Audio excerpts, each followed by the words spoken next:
अस्सलामुअलैकुम वरहमतुल्लाहि वबरकातुहू। Welcome back to our channel. आज जो है हम 10th स्टैंडर्ड का हिस्ट्री का 5th चैप्टर ज़राए अबलाग और तारीख पढ़ेंगे। So let's start the chapter. ज़राए अबलाग जैसा कि हम सब जानते हैं, phone, TV, radio, television, internet और ये सब चीज़ें वगैरह वगैरह जो है ज़राए अबलाग कहलाती है। ज़राए अबलाग का एक्चुअली वर्ड मीनिंग क्या होता है? तो ज़राए यानी ज़रिए की जमा जो है ज़राए है। ज़रिया यानी सोर्स होगा, कोई भी एक ज़रिया होगा जिसके ज़रिए हम पहुंचाएंगे खबर। और अबलाग यानी दूर तक पहुंचाना। यानी ज़राए अबलाग क्या होता है? किसी भी मालूमात को, किसी भी खबर को किसी ज़रिए से, किसी के ज़रिए, किसी के थ्रू दूर दूर तक पहुंचाना।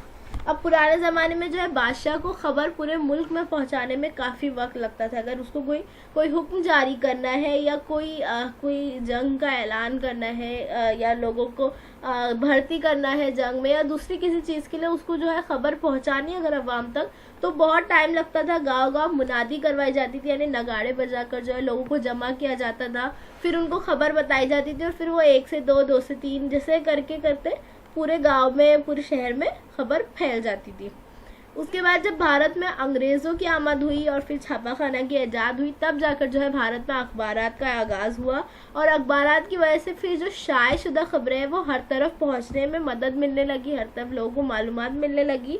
और इस तरह जो है मालूमात और इल्म का अहम ज़रिया अखबारात बन गए।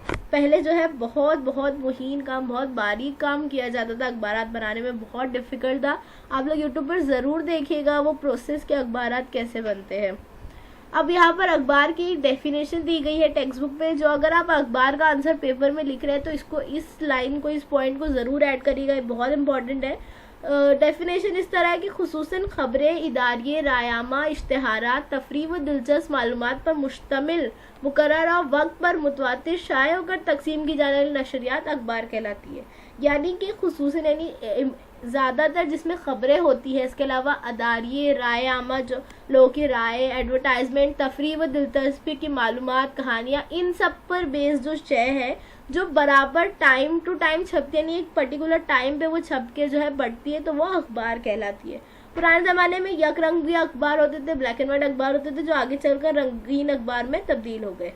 अखबारात में जो है मकामी, कौमी और आलमी नौइयत की मुख्तलिफ खबरें मुहैया करने का काम करता है। आप अगर अखबारात देखेंगे, अभी के पुराने किसी भी तरह के अखबार देखेंगे तो उसमें जो है हर पेज पे एक हेडलाइन होती है, ऊपर मकामी यानी लोकल खबरें, फिर नेशनल खबरें होती है, स्टेट वाइज भी होती है, और फिर जो है आलमी खबरें यानी इंटरनेशनल लेवल पे जो खबरें वो दी जाती है। तो इस तरह अखबारात जो है मौजूदा ज़माने के रुझानात के इंदराज का तारीखी दस्तावेज़ात, यानी आज क्या हो रहा है, देश में क्या हुआ है, दुनिया में क्या हुआ है, इसका इंदराज करके वो एक तारीखी दस्तावेज़ बन गए। अब अखबारात की इब्तिदा और आगाज़ कैसे हुआ वो देखेंगे। तो ईसवी सदी से कब्ल में मिस्र में जो है सरकारी हुक्मनामों की कुंदा तहरीरें अवामी जगहों पर लगाई जाती थी। यानी क्या होता था, पहले पत्थर की बड़ी बड़ी सिलों पर जो है जो भी सरकार का हुक्म होता था, बादशाह का हुक्म होता था, उसे उस पर कुंदा किया जाता था और फिर उसे अवामी जगहों पर जाकर रख दिया जाता था। इस तरह जो है लोगों तक जो है खबरें पहुंचाई जाती थी, हुक्म पहुंचाए जाते थे। फिर उसके बाद कदीम रोमन हुकूमत में सरकारी हुक्म कागज़ पर लिखा जाने लगा और वो कागज़ मुख्तलिफ सूबों में तकसीम किया जाता था, जिसमें मुल्क और दारुल हुकूमत के वाक़यात की मालूमात होती थी। यानी एक तरह कह सकते हैं पहला अखबार होगा दुनिया का, क्योंकि इसमें जो है खबरें, जो भी हुक्मनामे थे वो शाये लिख दिए जाते थे और फिर उसमें जो दस्तखत होती थी, मोहर लगती थी और वो फिर जो है तकसीम किया जाता था ताकि लोगों को उसकी खबर हो जाए। जूलियस सीजर की निगरानी में निकलने वाला एक्टा डायरना नामी अखबार रोम में अवामी जगहों पर चिस्पा किया जाता था। यानी एक्टा डायरना जो ये अखबार था, ये रोम में जो है जगह जगह पर एक नोटिस बोर्ड का बनाया जाता था, एक हिस्सा वहाँ पर जो है चिपका दिया जाता था ताकि लोग आते जाते जो है खबरें पढ़ सके। फिर इंग्लैंड में लड़ाइयों या अहम वाक़यात के वर्ग जो है वक्तन फ़ौक्तन तकसीम किए जाते थे, वर्ल्ड वॉर के टाइम पर भी, और जैसे इनकलाब के वक्त भी जब लड़ाइयाँ चलती थी उसके वाक़यात जो है, जैसे आज हमें पैम्पलेट्स मिलते हैं वैसे उन लोग शाये करके जो है लोगों में तकसीम करते थे ताकि हर एक को जो है लड़ाई के अहम वाक़यात के बारे में इल्म होता रहे। इसके अलावा सराय या मेहमान खाने में जब मुसाफिर क़याम करते, जैसे रेस्ट हाउस वगैरह होटल्स में जैसे मुसाफिर रुकते, तो वहाँ के आसपास के लोग जो है बातें मिर्च मसाला लगाकर बयान करते थे, यानी बढ़ा चढ़ा कर उन लोगों से बताते थे कि एक वक्त हमारे यहाँ पे ऐसा हुआ था, वैसा हुआ था, उस वक्त ये हुआ, बादशाह ने ऐसा किया वैसा किया। तो इस तरह लोग जो है मकामी लोग अपने इलाके की बातें बताते थे मुसाफिरों को। उसके अलावा बादशाह के नुमाइंदे मुख्तलिफ जगहों पर मौजूद होते थे जो ताज़ा तरीन खबरें अवाम तक पहुँचाते थे, दरबार तक पहुँचाते थे। अब भारत में अखबार देखेंगे तो भारत का पहला अंग्रेजी अखबार जो है वो बंगाल गजेट या उसे कलकत्ता जनरल एडवर्टाइजर भी कहते हैं। ये जो है 29 जनवरी 1780 से शाया होना शुरू हुआ और इसके बानी थे जेम्स ऑगस्टस हिकी, जो आयरलैंड से ताल्लुक रखते थे, यानी आयरिश थे वो। आप तस्वीर में देख सकते हैं, बंगाल गजेट भारत का पहला अंग्रेजी अखबार था। ये जो है खानापुरी में काफ़ी जगहों पर पूछा जाता है। इसके अलावा जो है गलत जोड़ियों में भी पूछा जाता है नाम और उनके एडिटर के बारे में। अब ये नेक्स्ट अखबार है दर्पण, जो भारत का पहला खुद का बनाया हुआ, मतलब जिस भारती ने शुरू किया था 1883 में मुंबई से शुरू हुआ था। बाल शास्त्री जाम्बेकर ने इसे शुरू किया था। इसमें किस किस्म की खबरें होती थी, सियासी, माशी, समाजी और तहजीबी तारीख का, जिससे पता चलता है। खबरें ऐसी होती थी कि कंपनी सरकार के 3 इलाकों के हिसाब किताब की फहरिस्त शाया की जाती थी, फिर किन ममालिक पर रूस की जानिब से हमला होने का अंदेशा है, शहर की सफाई के लिए तंजीमों का तकर्रुर और हिंदू बेवाओं की दोबारा शादी, कलकत्ता में थिएटर की इब्तिदा, राजा राम मोहन रॉय की इंग्लिस्तान में कारकर्दगी, जैसे अलग अलग मौज़ूआत पर जो है मज़ामीन इस अखबार में शाये किए जाते थे, आर्टिकल्स लिखे जाते थे ताकि लोगों में बेदारी आ सके, लोगों को भी खबर हो सके। अब क्या आप जानते हैं टेक्स्ट बुक में जितनी जगह क्या आप जानते हैं कि साइड हेडिंग्स है वो बहुत बहुत ज़्यादा इंपॉर्टेंट है और वो ऑब्जेक्टिव के लिहाज से ज़्यादा इंपॉर्टेंट है। वो ब्रीफ में एक बार इतना नहीं पूछेगा, लेकिन ऑब्जेक्टिव में इन सब में से क्वेश्चंस पूछे जाते हैं। पहला मराठी अखबार दर्पण था, उसके मुदीर की हैसियत से यानी एडिटर की हैसियत से बाल शास्त्री जाम्बेकर को अव्वलीन मुदीर कहा जाता है और 6 जनवरी यानी उनके यौम पैदाइश पर महाराष्ट्र में यौम सहाफत यानी पत्रकार दिन मनाया जाता है। अब एक अखबार आया था प्रभाकर, इसकी इब्तिदा जो है भाऊ महाजन ने की थी और इस अखबार में उन्होंने क्या किया था, फ्रांस की जो बगावत यानी इंकलाब फ्रांस था वो और अवामी फलाह बहबूद के नजरिए पर जो गोपाल हरि देशमुख ने खत लिखे थे, तो वैसे 100 खतूत को जो है प्रभाकर अखबार में शाये किया था, जिसकी इब्तिदा भाऊ महाजन ने की थी। उसके अलावा एक अखबार आया था ज्ञानोदय, जो काफ़ी इम्पोर्टेंट था। और वो क्यों इम्पोर्टेंट था, क्योंकि उसमें खबरें ही इसकी तरह छपी थी। मराठी अखबार में सबसे पहले तस्वीर शाये करने का सेहरा ज्ञानोदय के सर बनता है, यानी ज्ञानोदय ने मराठी में मतलब मराठी अखबारों में सबसे पहले तस्वीर इसमें शाये हुई थी। उसके अलावा इसने 1842 में बराज़म एशिया और 1851 में यूरोप का नक्शा छापा था अपने अखबार में। 1857 की जो जंग आज़ादी थी, जद्दोजहद की खबरें थी, वो भी इस अखबार में शाये होती गई। भारत में पहली मर्तबा रेल शुरू होने की खबर भी जो है ज्ञानोदय में चाकिया महसूबा की हेडलाइंस में शाये हुई थी खबर। और बिजली की मदद से खबर पहुंचाने वाली मशीन यानी टेलीग्राफ मशीन की 1852 में जब ये शुरू हुई थी, तो इसकी मालूमात भी ज्ञानोदय से हासिल होती थी। यानी ज्ञानोदय में काफ़ी अहम उस जमाने की खबरें शाये हुई थी, इसीलिए अखबार जो है अहमियत का हामिल है। अब अखबार समाजी इस्लाह का एक अहम जरिया होता है। क्यों होता है, क्योंकि कई अखबार जो है वो समाज में होने वाली बुराइयों पर जो है तनकीद करते हैं, लिखते हैं, उसे ख़त्म करने के ये कई सारे तरीके आजमाते हैं। तो जैसे एक अखबार निकला था इंदु प्रकाश, जिन्होंने बेवाओं की दोबारा शादी की ज़बरदस्त हिमायत की थी। उसके अलावा एक अखबार निकला था दीन बंधु, जो बहुजन समाज का था, जिसे महात्मा फुले के मुआविन यानी उनके जो है उन्हीं के ग्रुप में थे कृष्णराव भालेकर नामी एक शख्स ने जारी किए थे। और उस अखबार से जो है हमें उस दौर के बहुजन समाज के हालात का पता चलता है। अब केसरी और मराठा जो भारत के कई फेमस अखबार में से एक रहे हैं। आज़ादी से पहले के ज़माने में भारतीय अखबार की तारीख में केसरी और मराठा अखबार संगमील माने जाते थे। 1881 में गोपाल गणेश आगरकर और बाल गंगाधर तिलक ने अखबार शुरू किया था और ये अखबार जो है लोगों में बेदारी लाने के लिए काफ़ी इम्पोर्टेंट था। तो यह अखबार उस दौर के समाजी और सियासी मसाइल को मंजर आम पर लाने लगी कि लोगों को भी इसके बारे में जो है पता चले। इसके अलावा मुल्की हालात, मुल्की ज़बान मौजूद किताबें और अंग्रेज़ों की जो सियासत थी ऐसे मौज़ूआत पर वो लिखते थे। मौजूदा सदी 21वीं सदी में अखबारात जमहूरियत के चौथे सुतून की हैसियत से अहम किरदार अदा करते हैं। जमहूरियत के 4 सुतून में से कौन से हैं? लेजिस्लेचर यानी मजलिस कानून साज, एग्जीक्यूटिव यानी मजलिस आमला, जुडिशरी अदलिया यानी अदालत, और फ्री मीडिया यानी अखबारात। तो ये अखबारात क्यों जमहूरियत के चौथे सुतून कहलाता है? क्योंकि अखबारात के जरिए समाज में जो है कई तरह की तब्दीलियां ला सकते हैं, लोगों में बेदारी लाई जा सकती है, कई तरह के मसाइल हल होते हैं। अब हम देखेंगे रसायल यानी मैगजीन्स। मुकर्ररा वक्त में शाये होने वाले नशरियाती अदब को रसायल कहते हैं, यानी जो एक पर्टिकुलर टाइम पर जो है एक बुक की शेप में, जो है बुक के फॉर्म में एक जो अदब शाये होता है उसे मैगजीन कहते हैं। और मैगजीन कई किस्म की आप भी पढ़ते हैं, कई किस्म की। तो टाइम पीरियड के हिसाब से इसकी किस्में है। हफ्त रोज़ा यानी जो हर हफ्ते निकलती है, 15 रोज़ा जो हर 15 दिन में शाये होती है, माहनामा यानी कि जो हर महीने शाये होती है, 2 माही जो हर 2 महीने में मिलती है, सहमाही जो हर 3 महीने में मिलती है, शशमाही जो हर 6 महीने में मिलती है, और सालाना जो हर साल मतलब पूरे साल में एक ही बार शाये होती है। अब जो है जदीद ज़माने में जो है ई अखबार, ये करके एक साइड हेडिंग है। तो ई अखबार जो है आजकल काफ़ी फेमस है, इवन मैं पर्सनली भी ये यूज़ करती हूँ। क्या है कि आप गूगल पर या दूसरी वेबसाइट्स पर, अब तो इसके ऐप भी निकल गए, अलग अलग न्यूज़पेपर आप ऑनलाइन पढ़ सकते हैं, जो काफ़ी अच्छे से उन लोग जो है डेट वाइज और अलग अलग सेक्शन वाइज उसको उन लोगों ने अपनी वेबसाइट पर बना के रखा है। तो आप गूगल पर सर्च करेंगे तो आपको ऐसे कई न्यूज़पेपर्स पढ़ने मिलेंगे।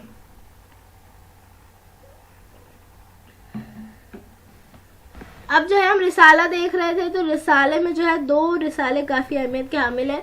पहला है दिग्दर्शन जो माहनामा है यानी हर महीने निकलता था, जिसके एडिटर थे बाल शास्त्री जाम्बेकर। और दूसरा है प्रगति जो हफ्त रोज़ा था यानी हर हफ्ते निकलता था, और वो जो है त्रिम्बक शंकर शेजुलकर इसके एडिटर रहे हैं। प्रगति के जरिए जो है इल्म, तारीख, समाजी तहरीक और महाराष्ट्र की तारीख जैसे मौजूद पर कसरत से मज़ामीन लिखे गए, इसलिए ये काफ़ी अहमियत का हामिल है। अब जदीद दौर में भारतीय तारीख से मुतालिक जो है कई जरीदा, रसायल, मैगजीन्स जो है अलग अलग शाये हुई है, जो हिस्ट्री के टॉपिक पर शाये हुई है, जैसे भारतीय इतिहास यानी संस्कृति और मराठवाड़ा इतिहास परिषद पत्रिका जैसी मैगजीन्स शाये होती है। इसके अलावा आइए तलाश करिए हेडिंग है जिसके अंदर पूछा गया है कि हिस्ट्री के टॉपिक पर जो है मुख्तलिफ तंजीमें, यूनिवर्सिटियाँ जो है अलग अलग रसायल शाये करती। तो यहाँ पर ये 4-5 मिसाल दी गई। इसके अलावा कई सारी मैगजीन्स जो है हिस्ट्री के टॉपिक पर है, दूसरे भी टॉपिक पर जो है बहुत सारी मैगजीन्स शाये हो चुकी है। अब हम देखेंगे वेब सहाफत यानी ई जर्नलिज्म, जो ऑनलाइन हम पढ़ते हैं करते हैं। जदीद रसायल में वेब सहाफत के एग्जाम के शाये होने वाले रसायल का शुमार होता है। इसमें भी तारीखी तरजीही मौजू है, यानी जो हम ऑनलाइन न्यूज़ देखते हैं, ऑनलाइन जो अपने आसपास की खबरें या दूसरी मालूमात जो है हासिल करते हैं, इसे ई जर्नलिज्म कहते हैं। जैसे वेब न्यूज़ पोर्टल्स है, सोशल मीडिया है, वेब चैनल्स है, यूट्यूब है, इस पर जो है हम इंग्लिश में या दूसरी भारत की ज़बान में कई तरह का मवाद मुहैया है। कई सारे यूट्यूब चैनल्स हैं जो न्यूज़ फराहम करते हैं। जो कुछ भी हम अखबारात में पढ़ते थे, एक तरह से वो हम जो है ऑनलाइन देख सकते हैं, पढ़ सकते हैं, उसकी मालूमात हासिल कर सकते हैं। तो इसे जो है वेब सहाफत कहते हैं। अब हम देखेंगे आकाशवाणी। ये आप आकाशवाणी का जो है हेडक्वार्टर बिल्डिंग्स है, आप वो देख सकते हैं। अब आकाशवाणी की तारीख में उसका नाम जो है बहुत कंफ्यूज करता है, क्योंकि आकाशवाणी के नाम कई बार बदल चुके हैं। तो 1924 में सबसे पहले जो है आकाशवाणी की इब्तिदा हुई थी निजी रेडियो कंपनी के तौर पर। तब उसका नाम था इंडियन ब्रॉडकास्टिंग कंपनी। उसके बाद जो अंग्रेजों ने उसका नाम बदल कर रखा इंडियन ब्रॉडकास्टिंग सर्विसेज, जो 1930 में उन्होंने नाम बदला था। फिर 8 जून 1936 में जो है उसका नाम बदलकर ऑल इंडिया रेडियो रखा गया, और आज जो वो आकाशवाणी के नाम पर जानी जाती है। तो ये नाम जो है वो मशहूर शायर पंडित नरेंद्र शर्मा ने तजवीज़ किया था, सजेस्ट किया था ये नाम, और फिर वो जो है आकाशवाणी के नाम से ही मशहूर हो गया। भारत की आज़ादी के बाद एयर यानी ऑल इंडिया रेडियो भारतीय हुकूमत के शोबा इत्तलात व नशरियात का हिस्सा बन गया। यानी जो इंडियन मीडिया है, सोशल मीडिया है, उसके उसमें वो जो है शामिल हो गया। इब्तिदा में इसकी नौयत सरकारी प्रोग्राम और मंसूबों के मालूमात देने वाले मुस्तैद मरकज़ की थी, क्योंकि भारत ने उस वक्त जो है नया नया आज़ाद मुल्क बना था, जमहूरी हुकूमत काम करना चाहता था, जिसके लिए वो जो है अलग अलग पॉलिसी, अलग अलग मंसूबे बनाता था। तो वो मंसूबे अवाम को पहुंचाने के लिए एक जरिया था ऑल इंडिया रेडियो या आकाशवाणी जो है उसका एक जरिया था, जिसके जरिए सरकारी प्रोग्राम्स वगैरह जो है बताए जाते थे लोगों को। आकाशवाणी से मुख्तलिफ तफरीही, तालीमी और अदबी प्रोग्राम भी नश्र किए जाते हैं। इवन आज भी जो है बराबर टाइम टू टाइम उन लोगों के प्रोग्राम नश्र होते हैं, मगर हम अब सुन नहीं पाते हैं। इसके अलावा जो है किसानों, मजदूरों, नौजवान और खातीन के लिए भी मखसूस प्रोग्राम नश्र किए जाते थे आकाशवाणी पे। विविध भारती करके एक जो है रेडियो खिदमत थी, यानी एक सर्विस थी, वो एक टाइम पर आती थी। इसके ज़रिए जो है 24 ज़बान और 146 बोलियों में प्रोग्राम शुरू हुआ और जो काफ़ी फेमस हुआ है ये। और आज तो अलग अलग जो है मुख्तलिफ किस्म के प्राइवेट रेडियो खिदमत शुरू हो गए, जैसे रेडियो मिर्ची है, रेड FM है, रेडियो सिटी, और इनमें से कई तो हम बहुत शौक से सुनते भी हैं। तो ये जो थी आकाशवाणी की तारीख थी। अब हम देखेंगे दूरदर्शन, जो हमारे भारतीय टेलीविज़न का सबसे पहला चैनल तस्लीम किया था। 15 सितंबर 1959 में जब भारत में पहला टेलीविज़न आया था, उसी वक्त जो है डॉक्टर राजेंद्र प्रसाद, जो हमारे भारत के पहले प्रेसिडेंट थे, उन्होंने दिल्ली दूरदर्शन केंद्र का इफ्तिताह किया था, इनॉग्रेट किया था, और वहाँ से जो है भारत में टेलीविज़न की भी इब्तिदा हुई, क्योंकि भारत का पहला चैनल ही यही था। फिर महाराष्ट्र में जब 1 मई 1972 को 1 मई 1972 को मुंबई मरकज से प्रोग्राम नशरियात की इब्तिदा हुई। उसके बाद 15 अगस्त 1982 को रंगीन टेलीविज़न, कलर टीवी भारत में आमद हुई, और उसके बाद जो भारत में टेलीविज़न ने अपना जोर पकड़ा तो आज वो एकदम उरूज पर है। 1991 में जब आलमकारी हुई, उसके बाद जो है हर मुल्क में जो है बैनुल अक़वामी दरवाज़ा खोल दिया, यानी हर शोबे में जो है एक मुल्क से दूसरे मुल्क से कनेक्ट हो गया है वो हर शोबे में। तो इसी तरह टेलीविज़न के शोबे में भी मुल्की और गैर मुल्की निजी चैनल जो थे, प्राइवेट चैनल्स थे, उनको केबल तकनीक के ज़रिए प्रोग्राम की नशरियात की इजाज़त मिल गई, और आज भारत के नाजरीन 100 से ज़्यादा चैनल या 1000 से ज़्यादा चैनल देखते हैं, जिसमें नेशनल, इंटरनेशनल और अभी तो कई लोकल चैनल्स भी शुरू होने लगे हैं। तो इस तरह जो है दूरदर्शन का इब्तिदा और इर्तिका होता गया।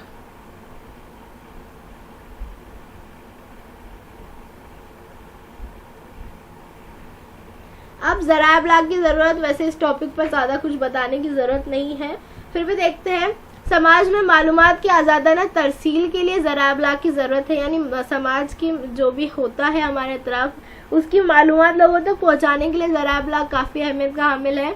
अदारिये यानी एडिटर्स कॉलम जो होता है, और मुख्तलिफ मज़ामीन और ज़मीमें जो है अखबारात के लाजमी जुज़ है, जिससे क़ारीन काफ़ी फ़ायदा उठा रहे हैं। इसके अलावा क़ारीन के खुतूत के ज़रिए क़ारीन के अपने भी ख़यालात का इज़हार होता है।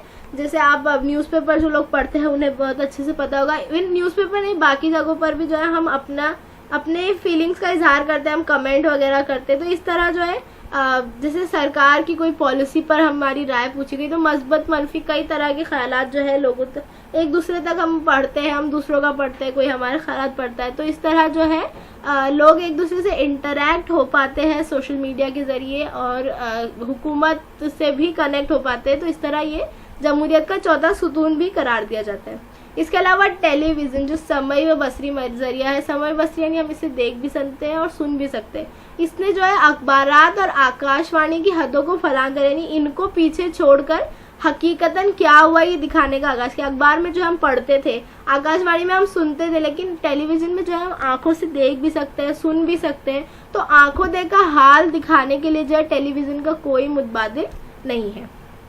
अब ज़राए इब्लाग से हासिल शुदा मालूमात का तज्जिया, तो ये काफ़ी इंपॉर्टेंट है। ज़रूरी नहीं कि आपको जो कुछ भी सोशल मीडिया पर ज़राए इब्लाग के ज़रिए आपको जो कुछ मालूम पड़ रहा है वो सच हो, सही हो। इवन ऐसी कई मिसालें इस बात की जो है हम देखते हैं हमारी लाइफ में। खुद कितनी बार हुआ है कि हमने कई चीज़ें पोस्ट कर दी है, शेयर कर दिया, और बाद में हम देख रहे हैं कि अरे ये तो झूठी खबर थी।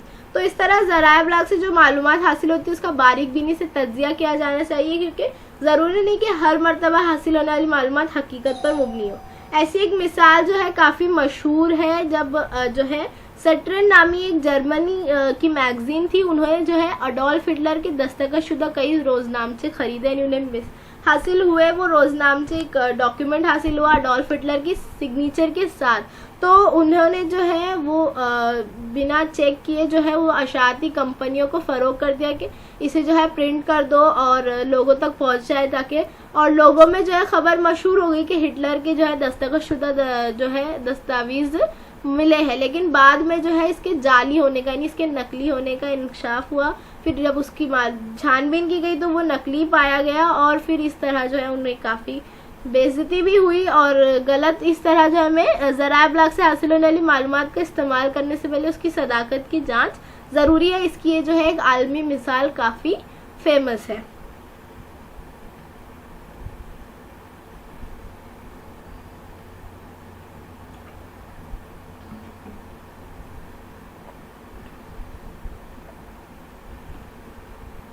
अब एक टॉपिक रह गया मुतालिका पेशा वराना शोबे। बहुत इजी, बहुत सिंपल है, आपकी टेक्स्ट बुक में कुछ एक्सप्लेन करने ऐसा नहीं है, तो आप लोग ज़रूर पढ़िए।